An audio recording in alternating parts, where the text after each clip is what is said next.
오늘 우리에게 주신 하나님 말씀은 창세기 6장 지난주에 보았던 말씀 1절에서 10절까지를 보면 좋은데 시간 관계상 오늘은 3절에서 5절까지 말씀만 읽도록 하겠습니다. 3절에서 5절까지 말씀만 읽도록 하겠습니다. 나머지는 눈으로 빨리 한번 쭉 훑어보시면 좋을 것 같아요. 오늘은 3절에서 5절까지 말씀에 좀 집중하려고 합니다.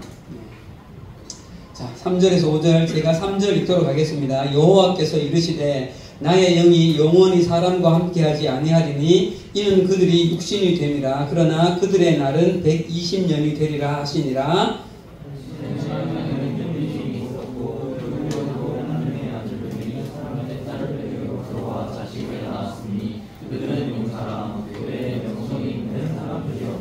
같이 읽읍시다. 5절 시작. 여호와께서 사람의 죄악이 세상에 가득함과 그의 마음으로 생각하는 모든 계획이 항상 악할 뿐임을 보시고. 아멘. 네, 한 주간 잘 지냈습니까? 네, 가을을 제쳐가는 비가 오고 있습니다. 그죠? 이 학기를 시작한 한 주가 어땠습니까? 괜찮았습니까? 그러나 괜찮았나요? 자, 앞뒤 좌우로 우리 말씀에 집중합시다. 한번 인사합시다. 시작. 말씀에 집중합시다. 네, 좋습니다.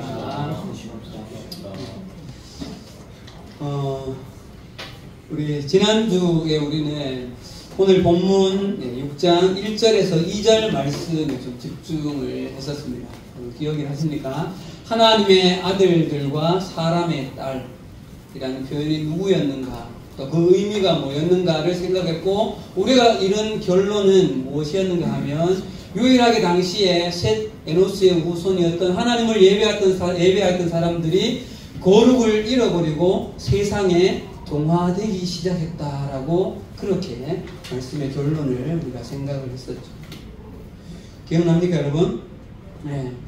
여러분, 이 상황은 우리가 지금 여기 걸어놓고 있는 하나님 나라 내러티브라는 이 거대한 관점에서 보게 되어지면 세상을 창조한 하나님의 뜻과 그 목적이 이루어질 가능성이 커지고 있습니까? 불가능적으로 가고 있습니까? 너무 어려운 질문인가요? 네. 어려운 질문이었어요? 네. 지금 이 상황, 유일하게 셋 에노스 계열만이 하나님을 예배했는데 그들의 후손들이 사람의 딸들에게로 세상으로 동화되어져 버리고 가는 것은 하나님께서 이 우주 만물을 창조하신 하나님의 그 세상 창조의 그 프로젝트의 계획, 그 목적대로 가는 것이에요? 반대로 가는 것이에요? 반대로 가는 것이죠. 그렇죠?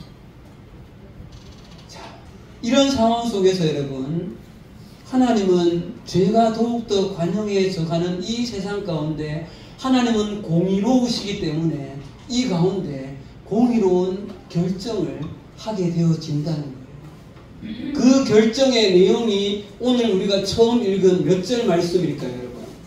3절의 말씀이에요. 3절. 자, 3절 다시 한번 읽어봅시다, 여러분. 자, 시작. 여호와께서 이르시되 나의 영이 영원히 사람과 함께하지 아니하리니 이는 그들이 육신이 됨이라. 그러나 그들의 날은 120년이 되리라 하시니라. 오늘 말씀의 첫 번째 파트는 이 3절 말씀에 굉장히 좀 집중하려고 해요. 여러분, 이 하나님의 공의가 드러나고 있는 이 3절 말씀에서 하나님이 직면하고 있는 상황은 무엇이고, 이 3절에서 우리가 직면해야 될 상황은 무엇인가? 그래서 오늘 말씀 첫 번째 파트는 하나님의 직면, 우리의 직면이에요. 3절에는 그 두 가지가 동시에 드러나고 있다는 사실이죠. 자, 지난 2주간 찬양 예배 때가 그랬고, 지난주는 또 교회 중직사 수련회가 있어서 그랬고, 말씀이 좀 어땠어요? 짧았죠? 그럼 이제 어떻게 될까요? 다시. 네. 다시 돌아와야죠, 이제. 그죠? 네. 지난번에 못하는 게 좀 아쉬워가지고 오늘은 조금 더 길어졌었어요, 오늘보다. 그럼 여러분, 지루하진 않을 거예요. 네. 좀 기대하는 마음으로. 네. 참말이죠? 네. 그럼 이 오늘 읽은 3절은요, 정말 해석하기가 어려운 구절이에요. 네, 저도 설교를 준비하면서 무척 어려웠어요. 사실 이 구절의 방향을 어느 쪽으로 잡아가느냐가 이 들어오는 이 낱말들을 어떻게 해석하느냐에 따라서 여러분 굉장히 의미가 좀 달라져요. 그럼 보세요. 자, 넘겨주십시오. 네. 자, 세 가지의 번역을 보여드릴게요. 비슷한데 자세히 뜯어보면 달라요. 자, 세 번역 버전 읽어봅시다. 시작. 주님께서 말씀하셨다. 생명을 주는 나의 영이 사람 속에 영원히 머물지는 않을 것이다. 사람은 살과 피를 지닌 육체요. 그들의 날은 120년이다. 비슷한 것 같죠? 지금 우리가 읽은 것과요. 자, 다음 흠정역 버전이라고 있어요. 시작. 주께서 이르시되 생명을 주는 내 영이 항상 사람과 다투지는 아니하리니 이는 그도 육체가 됨이라. 그럼 육체이기 때문이라. 그럼에도 그의 날들은 120년이 되리라 하시니라. 자, 다음 갈게요. 현대인의 성경. 시작. 그러자 여호와께서 이렇게 말씀하셨다. 사람은 죽어야 할 육체이므로 내 영이 영영 사람에게 머물러 있지 않을 것이다. 그러나 앞으로 내가 그들에게 120년 동안의 여유를 주겠다. 자, 여기 흠정역에 생명을 주는 이란 말이 사실 없어요. 이거 빼야 됩니다. 네. 자, 어때요, 여러분? 비슷한 듯 한데 뜯어보면 어때요? 다르다는 거예요. 다르다고. 그래서 여러분, 성경을 특별히 여러분, 말씀 묵상을 할 때 반드시 버전이 다른 성경을 최소한 두세 가지를 같이 보면 성경의 의미를 더 풍성하게 찾아낼 수 있어요. 대표적으로 여러분, 세번역 버전은 우리가 이해하기 쉽게 가장 이 성경과 잘 맞는 버전이라고 보시면 돼요. 세번역이요. 그 다음 흠정역 버전은 성경의 원어가 가장 잘 드러난 버전이 흠정역 버전이에요. 그래서 여러분 어떤 교단은 흠정역 버전만 유일한 성경이다라고 말하는 교단도 있어요. 네. 자, 그 다음 현대인의 성경의 버전은 좀 이렇게 좀 이해하기가 좀 재미있고도 이렇게 좀 편하게 쓰는 그런 버전이에요. 네. 자, 그러면 봅시다. 오늘 이 3절 말씀을 저도 좀 기도하면서 말씀을 준비했고 여러분들도 다 같이 성령께서 이 시간 우리 마음을 좀 조명해 주셔서 이 3절의 의미를 잘 깨닫도록 함께 기도하는 마음으로 3절을 좀 봤으면 좋겠어요. 여러분, 먼저 우리가 좀 주목해야 될 포인트는 나의 영이 할 때 이 나의 영이란 어떤 영인가를 봐야 됩니다. 여러분, 나의 영이라고 할 때 이 영의 히브리어 원어는 루아흐라고 하는 건데요. 바람이라고 하기도 하고요. 또 하나는 수음, 바람 또는 영, 스피릿 이렇게 다양한 뜻으로 해석이 되어져요, 여러분. 그런데 여러분, 이 말과 거의 비슷하게 쓰여지는 또 다른 낱말이 있는데요. 자, 우리 창세기 2장으로 빨리 가보세요, 여러분. 창세기 2장에 하나님께서 사람을 창조하실 때 사람의 코에 무엇을 불어넣었다고 했어요? 창세기 2장 7절에 생기를 할 때 이 생기, 기가 바로 이 루아흐와 비슷한 메마샤라는 원어를 쓰는데 여러분, 이때 사람에게 이 메마샤라는 말이 쓰여지면 생명의 호흡, 생명이라는 말이 쓰인다는 거예요. 의미가요. 자, 그러면 이 메마샤하고 루아흐하고 같은 의미라고 하면 이 루아흐는 어떤 영이라는 거예요? 사람에게 무엇을 주는 영인 거예요? 생명을 주는 영이라는 거죠. 그러면 여러분, 이 영을 이렇게 번역할 수 있다는 거예요. 생명의 근원이 되는 나의 영이 더 이상 사람에게 머무르지 않겠다, 이렇게 되어진다는 거죠. 자, 그러면 여러분, 이 세 가지 버전 중에 어느 버전과 비슷해요? 어떤 거예요? 1번이죠. 생명을 주는 나의 영. 네. 흠정역에는 생명을 주는 이걸 빼야 됩니다, 여러분. 네. 저기 원래는 없어요. 생명을 주는 여기 있다는 거예요. 그죠? 자, 두 번째로 넘어갈게요, 여러분. 두 번째로. 자, 이제 다시 6장으로 돌아왔어요. 자, 우리 3절에 그 생명을 주는 나의 영이, 어서와요. 네, 저 뒤에 자리를 조금 네, 우리 현율 옆에 앉거나 네, 하는 게 같아요. 자, 두 번째로 갑니다, 여러분. 두 번째로 이 3절의 의미를 이 우리가 가지고 있는 이 개혁 개정 버전에서는 도무지 찾아낼 수 없는 의미가 있어요. 그게 뭔가 하면 생명을 주는 나의 영이 함께 하지 아니하리니 할 때 하지의 의미가 그냥 함께 하지 않는다는 의미가 거의 아니라는 거예요. 이게 무슨 말인가 하면 원어에는 이런 뜻이에요. 하지라는 의미가 노력하다, 다투다, 설득하다, 변호하다 이런 의미가 원어의 의미라는 거예요. 그러면 여러분 이게 무슨 말이 되는가 하면 하나님께서 죄로 물든 사람들을 끝까지 붙들고 그 끝까지 사람들과 다투고 사람을 설득하고 사람을 변호하고 하는 이런 일을 함께하지 않겠다는 의미라는 거죠. 여러분 그렇게 어디 갔냐고. 네. 그렇게 보면 어느 버전이 맞아요? 두 번째 흠정이고요. 사람과 다투지는 아니하리니. 이 버전이 맞다는 거죠. 그러니까 다툰다는 의미가 진짜 막 싸운다는 의미 아니라 인간 속에 있는 그 죄와 하나님이 스트러글을 하면서 인간을 이렇게 살려내기 위해서 애쓰는 그 일을 더 이상 하지 않겠다는 의미가 된다. 그럼 여러분 보세요. 굉장히 좀 느낌이 다르잖아요. 그렇죠? 자, 그 다음 세 번째예요, 여러분. 세 번째, 마지막에 있는 그러나 그들의 날은 몇 년이 되리라? 120년이 되리라 하시니라. 여러분 이 말의 의미는 뭘까요? 여러분 이 말은 전통적으로 두 가지로 해석을 해요.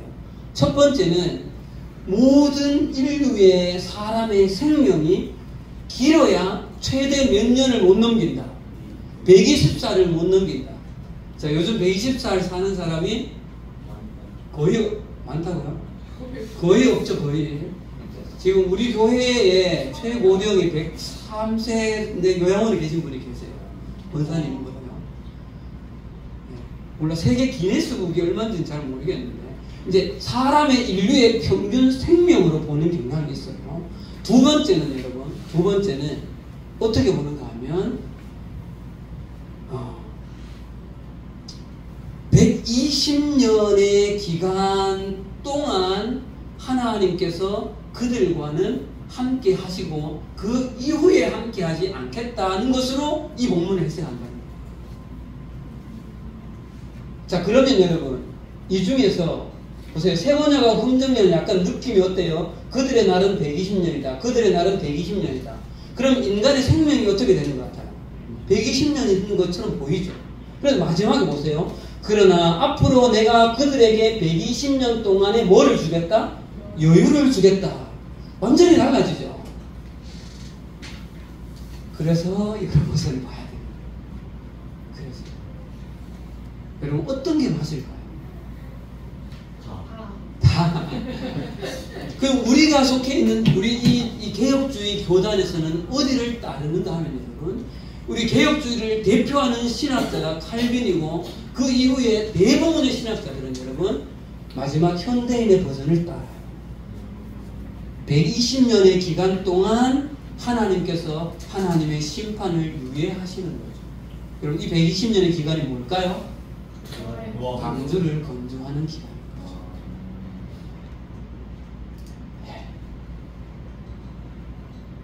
그러면 여러분 지금까지 이 세 가지 내용을 합쳐보면 자 이제 넘겨주세요. 이렇게 이 구절은 번역이 되어져요. 또 넘기시고 또 넘겨주세요. 자 위에부터 읽어봅시다. 이거는 그냥 제가 풀이해서 쓴 거예요. 시작. 생명의 근원이 되는 나의 영이 죄에 빠진 사람들을 끝까지 붙들며 다투고 설득하고 그들을 변호하면서 함께 하지 않고 결국 떠날 날이 있을 것이다. 왜냐하면 사람들이 모두 죄로 물든 악한 육체가 되어버렸기 때문이다. 그러나 그럼에도 불구하고 앞으로 120년 동안은 여전히 내 영이 그들을 붙들며 생명을 유지시킬 것이다.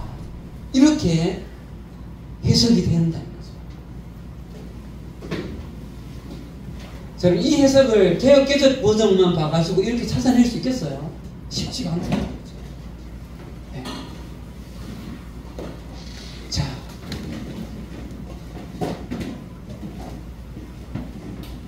한마디로 말하면 여러분 뭐예요? 120년 후에는 내가 생명이 근원된 나의 영을 고두어 버리겠다는 하나님의, 어떻게 보면 이거는 무서운 심판이 선포되어지고 있는 순간인 거죠. 여러분 이 3절 말씀은 여러분 유일하게 하나님의 이름을 불렀던 셋의 후손마저도 세상과 동화되어져 있는 이 상황 속에서 하나님께서 이 세상을 향해서 내리시는 무서운 심판의 그 공의의 메시지라는 사실입니다. 그런데 여러분 그 심판의 강도가 어떨까요? 아담에게 내렸던 심판, 가인에게 내렸던 심판보다 이 심판은 여러분 더 엄중합니까? 가벼워졌습니까? 더 엄중해졌습니다. 비교도 안 될 정도. 왜냐하면 여러분 하나님의 그 생명의 영을 거두어 버리면 온 인류는 어떻게 되어져 버려요? 직면하는 것이 무엇이에요? 죽음인 거죠.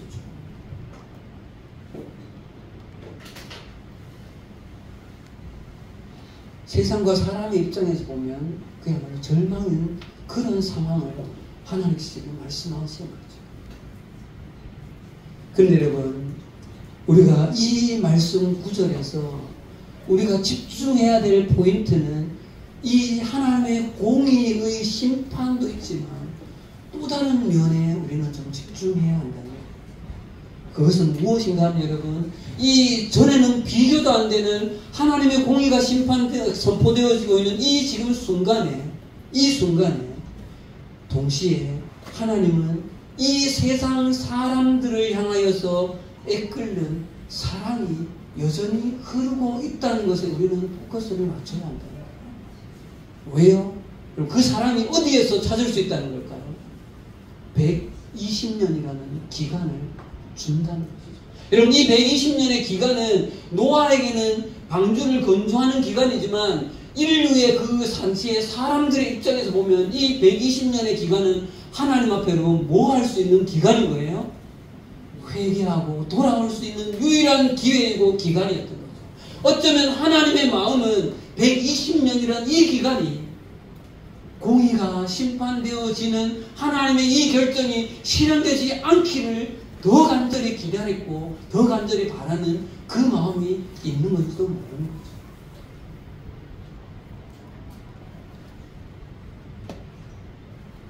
거죠. 지금 하나님은 나의 영을 거두어서 모든 생명체를 이 지구상에서 제거하겠다는 그 무서운 심판을 내리고 있는 이 상황 속에서도 하나님은 제발 너희들이 나에게로 돌아와. 나에게로 돌아오기만 하면 이 무서운 심판을 내가 내리지 아니하겠다라는 그 하나님의 애끓는 사랑을 우리는 발견할 수 있다는 거죠. 자, 여러분 말씀의 파트 첫 번째를 좀 정리를 해봅시다. 여러분. 아까 파트 1의 제목이 하나님의 직면과 우리의 직면이었죠. 그 답을 여러분 찾아보면 창조주 하나님은 당신의 형상대로 지은 사람들이 모두 거의 대부분 죄로 물들어 육체가 되어져 버린 이 상황 속에서 더 이상 하나님의 창조의 목적이 유지되지 못할 것 같은 이 상황 속에서 공의의 심판을 내릴 수밖에 없는 이 상황을 안타까운 마음으로, 어떻게 보면 이런 표현이 맞는 것 같아요. 찢어지는 심정으로 이 상황을 직면하고 계시는 거죠. 하나님의 직면은 이 상황을 직면하고 있는 거예요. 그래서 하나님은 이 지구상에 당신의 영을 불어넣어 주었던 그 모든 생명을 거두시겠다는 초유의 심판을 지금 말씀하고 있는 것이죠. 그러면 여러분, 우리는 이 상황 속에서 무엇을 직면해야 될까요? 지금 우리가 직면해야 될 것은 이 무서운 절망의 심판이 선포되어지고 있는 이 자리 속에서도 100% 하나님의 그 공의의 하나님과 동시에 또 다른 하나님은 100% 우리를 향하여서 여전히 너희들이 나에게로 돌아오기만 하면 내가 다시 이 무서운 심판을 다시는 내리지 않겠다라고 하는 그 하나님의 우리를 향한 애끓는 그 사랑, 여전히 그 하나님의 사랑이 펄펄 끓고 있다는 그것을 우리는 직면해야 된다는 것이죠. 그것을 볼 수 있는 것이 마지막에 120년이라는 기간 동안은 내가 너희들에게 기간을 연장시켜 주겠다는 것에서 우리는 그것을 찾을 수 있다. 그래서 우리는 이 3절 말씀 속에서 하나님의 그 오미하고 날카로운 공의의 그 모습과 함께 절묘하게 조화를 이루어서 흐르고 있는 하나님의 그 사랑을 우리는 볼 수 있는 것이죠. 하나님의 공의는 항상 무엇과 함께 흐르는가 하면 항상 사랑과 함께 흐른다는 사실을 여러분 기억하십시오. 이것이 하나님의 베리코레시스인 것이죠. 네. 그것의 결정판이 뭐예요? 십자가인 것이죠. 그런데 여러분, 중요한 것은 지금입니다. 여러분, 하나님의 이런 속성, 공의와 사랑이 함께 절묘하게 공존하시는 분이라는 이 사실이 우리에게 얼마나 중요한지 몰라요. 왜 그럴까요? 우리 또한 이 노아 당시에 이 사람들처럼 하나님을 떠나 범죄하여서 하나님 보시기에 심히 부패한 상황 속에 놓일 때가 우리도 있다고 한다. 우리도 있을 수가 있다는 것이죠. 그런데 여러분, 만약 하나님께서 하나님의 공의만 있다고 한다면 여러분, 우리는 어떻게 될까요? 아마 벌써 우리는 이 자리에 존재할 수가 없죠. 왜요? 죄의 대가는 뭐예요? 사망이기 때문에.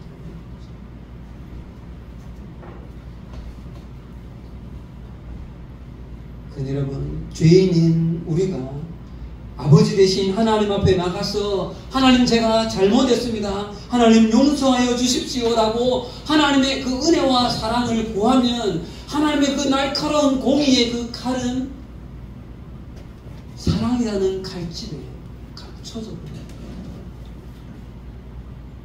그럼 이것이 우리가 아버지 되신 하나님 앞에 나갈 수 있는 유일한 이유고 유일한 통로입니다.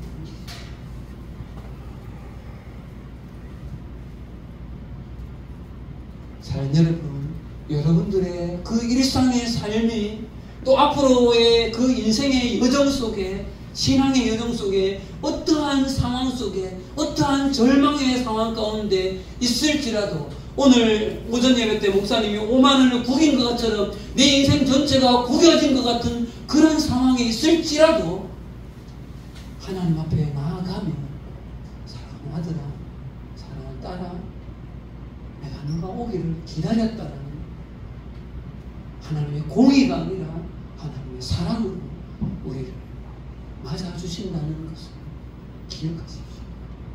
여러분, 하나님의 공의는 하나님의 사랑을 이길 수 없어요. 하나님의 공의는 하나님의 사랑을 이길 수 없다는 거예요.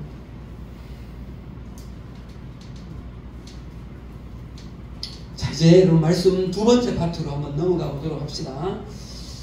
자, 그럼 두 번째 파트는 하나님께서 3절에 그 생명의 영을 거두어서 이 지구상에 존재하는 모든 생명체를 다 제거해 버리겠다고 하실 정도로 이 세상이 타락했는데 성경에는 그 모습을 여러분 이렇게 표현합니다. 5절 가보세요. 5절. 자, 5절 다시 한번 읽어봅시다.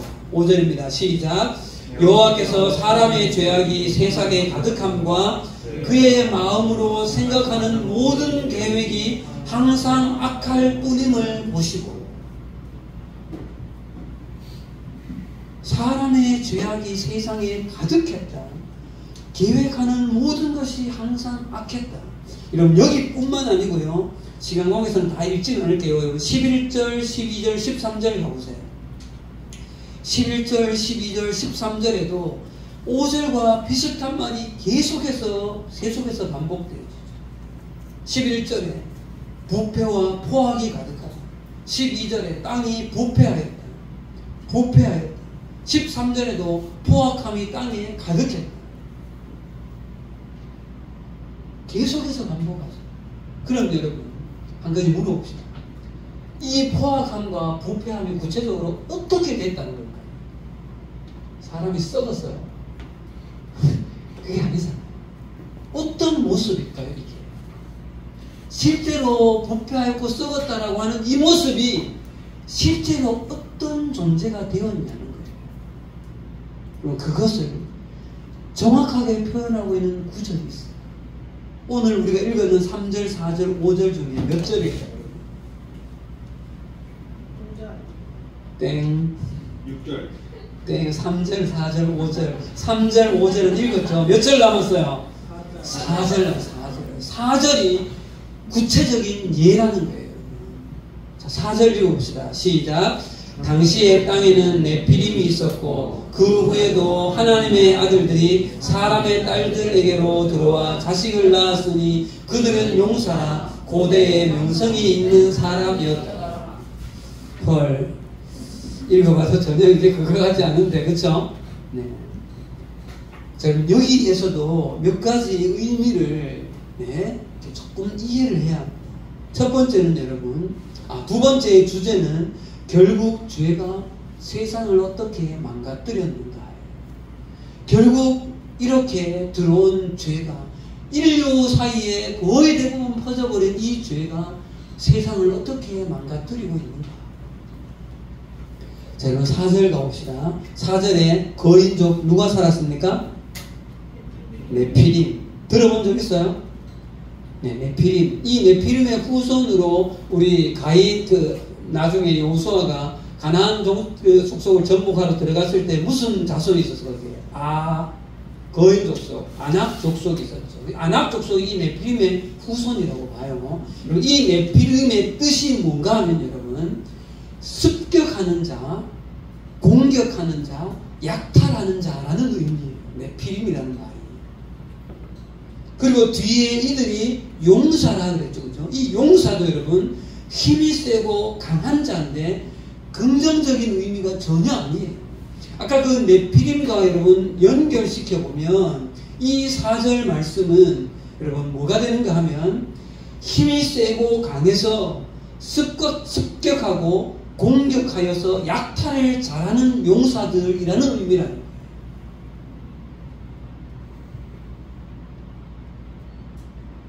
거예요. 그래서 이 4절 말씀은 하나님의 아들들이 사람의 딸들에게로 들어가서 후손을 낳았는데 그들이 거인족을 이루었고 그들이 그 강한 힘을 바탕으로 주변에 있는 많은 사람들을 계속해서 습격하고 그 힘을 바탕으로 약탈하고 노략질하여서 그 모든 주변에 있는 세상을 계속하여서 정복해 나가기 시작했다는 거예요.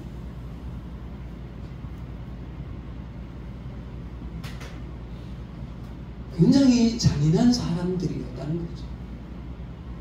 여러분 이 4절 말에 용사와 똑같은 어원이, 자 여러분 10장으로 가보시죠. 10장. 이제는 이거 기억해야 되는 거. 10장에 가면 최초로 나라를 이룬, 그래서 용감한 사냥꾼이 되었다는 그 한 사람이 나오죠. 니므롯이라는 사람. 여러분 10장 8절 9절 가봅시다. 10장 8절 9절 읽읍시다. 8절 시작.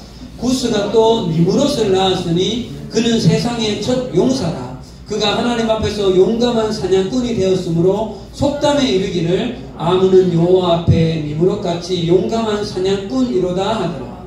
여러분 여기 사냥꾼이 그 동물 잘 잡았다는 이야기가 아니에요. 그런 말이 아니라고요. 잘 보세요.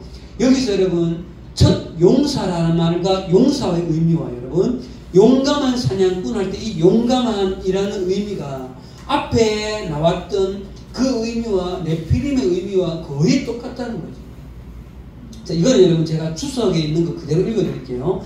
용감한 사냥꾼으로 표현된 니므롯은 강한 자, 곧 폭군 내지 전제 군주였으며 강력한 사냥꾼으로 분명히 사람을 사냥하여 그들을 노예로 삼은 자였다는 말이다.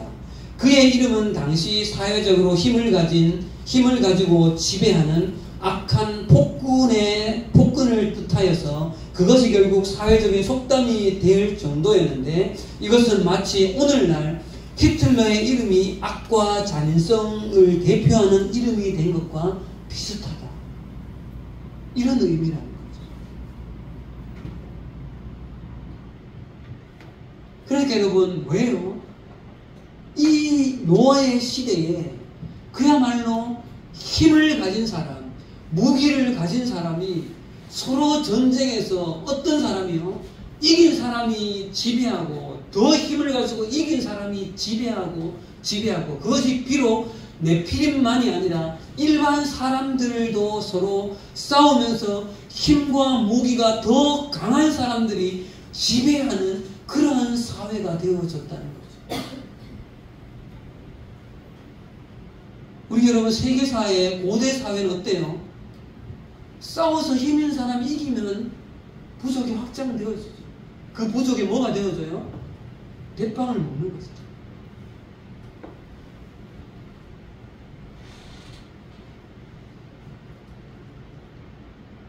여러분, 노아 홍수가 일어나기 전 시대에도 네피림이라는 거인들이 힘을 바탕으로 주변 사람들을 약탈하고 공격하는 이 잔인한 모습으로 세상을 지배했다는 거죠. 이것이 근데 네피림뿐만 아니라 당시의 사회가 이러한 분위기로 전체가 거대한 물결이 되어서 이 세상이 그러한 세상이 되어져 버렸다는 거죠.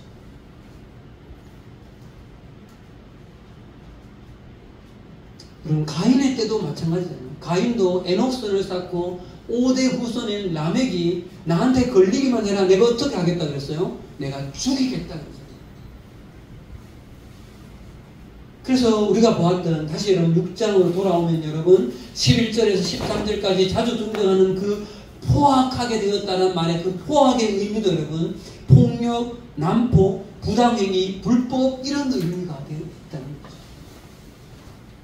자, 잠시 여러분 분위기를 좀 바꿔서 여러분, 자, 이 오늘 우리가 보았던 6장 5절에서 11절까지 이 본문이 여러분 우리가 믿고 있는 이 개혁주의 신학의 굉장히 중요한 개념의 배경이 되는 말씀이에요.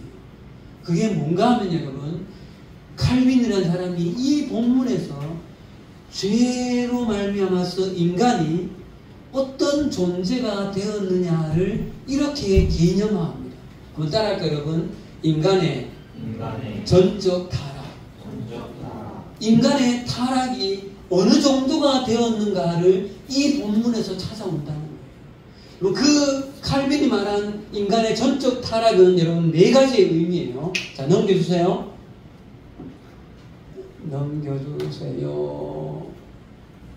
그 다음요. 네, 자, 여기 가봅시다. 자, 1번 읽어봅시다. 시작. 인간의 전 존재가 죄로 오염되었다. 어느 하나 죄로 오염되지 않은 영역이 없다는 거예요. 2번째 시작.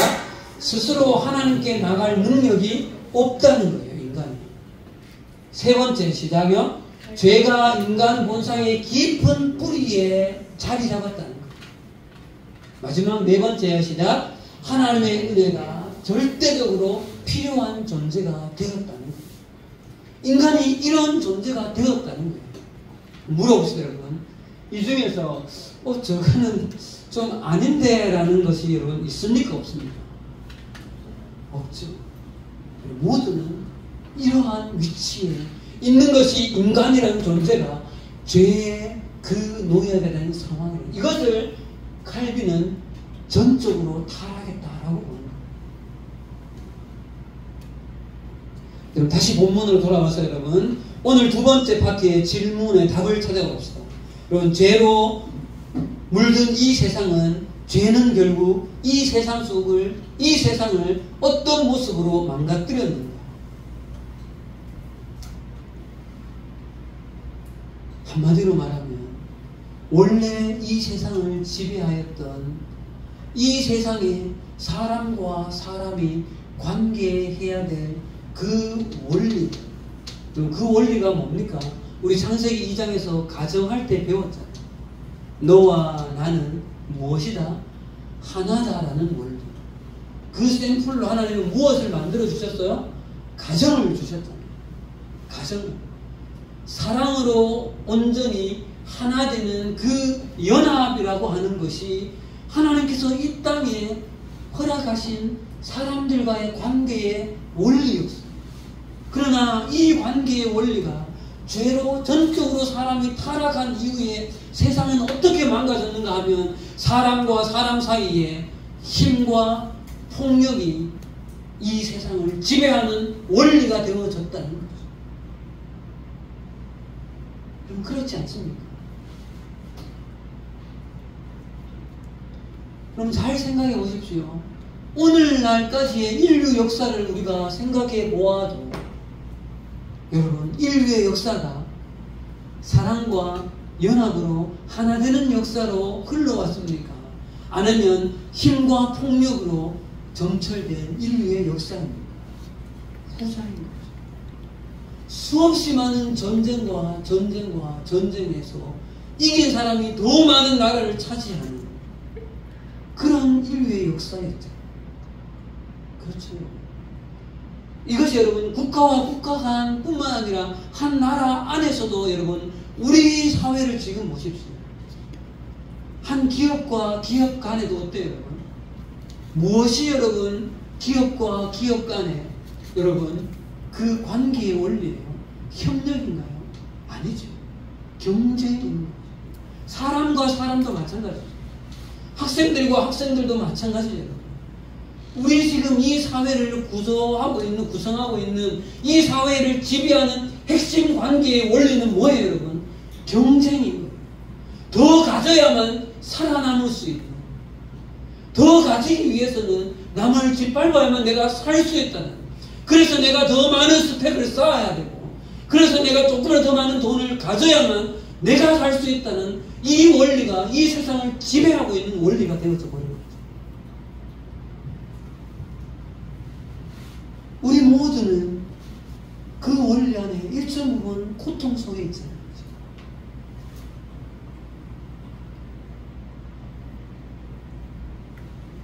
여러분, 가인과 라멕, 네피림과 니므롯으로 이어진 이 죄로 점철된 이 세상은 철저히 힘이라고 하는 거예요.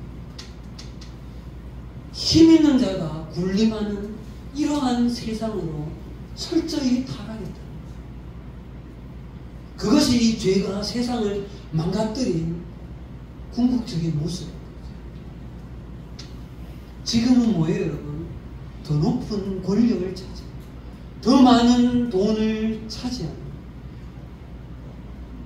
여러분, 그렇다고 미안해요. 더 높은 지위로 가지 말라는 것은 아니에요. 많은 돈을 여러분 벌지 말라는 것은 아니에요. 그것을 가지고 남을 향하여서 짓밟고 서면 그렇게 되어진다는 거예요. 많은 물질을 벌어서 그것으로 사람을 사랑하는 것으로 쓸 때 우리는 이 세상에 지배하고 이 원리 속에 함몰되지 않고 하나님 나라의 관점으로 우리는 극복하고 승화시켜낼 수 있다는 것이죠.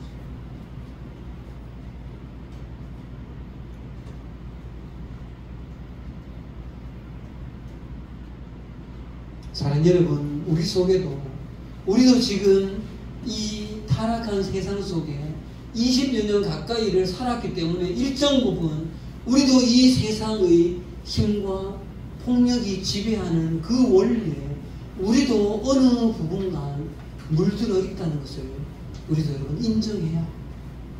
그렇지 않습니까? 우리도 인정해요. 그런데 여러분, 그러면 우리는 예수를 믿는 우리는 하나님 나라의 백성이 되어졌다고 하는 우리는 이 세상의 그 지배의 원리를 어떻게 하면 무력화시킬 수 있나요? 이 세상의 지배 원리를 따라 살지 않고 하나님이 이 땅에 원래어 주신 그 원칙, 서로 사랑으로 온전히 하나 되는 그 연합을 이루는 관점으로 나를 발전시켜가고 나의 삶을 경영해 나가고 옆에 있는 사람을 대하고 나 자신을 대해 나가는 그것이 핵심적인 원리가 거기에 있을 때 세상의 지배의 원리는 그 원리 속에서 무력화되어질 수 있다.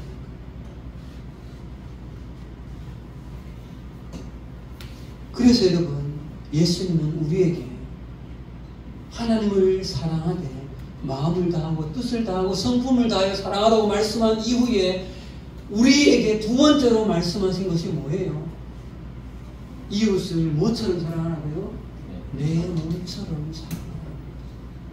여러분, 이것이 이웃을 내 몸처럼 사랑하라고 말씀하신 예수님의 이 말씀이야말로 힘과 폭력으로 지배된 이 세상을 무력화시킬 수 있는 유일한 길이라는 사실을 우리는 기억해야 합니다. 자, 이제 서서히 말씀을 마치겠습니다, 여러분. 여러분, 노아의 때는 세상의 모든 창조물들을 쓸어버릴 만큼 그런 작정을 하실 만큼 절망적이었습니다. 도저히 회복될 기미가 보이지 않아서 하나님은 쓸어버리기로 결정하시는 그 심판을 엄미하게 그렇게 내리고 있죠. 그런데 여러분, 이 상황 속에 한 가지 희망의 불꽃이 빛나고 있다는 거예요. 한 가지 희망의 불꽃이 그 절망의 상황에도 빛나고 있는데 그 희망의 불꽃이 여러분 누구였을까요? 8절 가봅시다. 8절 읽읍시다. 6장 8절 시작. 그러나 노아는 여전히 여호와께 은혜를 입었더라. 이것이 노아의 조건이라. 노아는 의인이요 당대의 완전한 자라. 그는 하나님과 동행하였습니다. 여러분, 한마디로 노아는 세상에 동화되지 않았고 여전히 사랑으로 연합되어지는 하나님의 이름을 부르고 있는 셋과 에노스의 후손으로 여전히 유일하지만 두 눈 시퍼렇게 뜨고 그 당시에 죄로 관영한 시대를 여전히 살고 있었다는 거예요.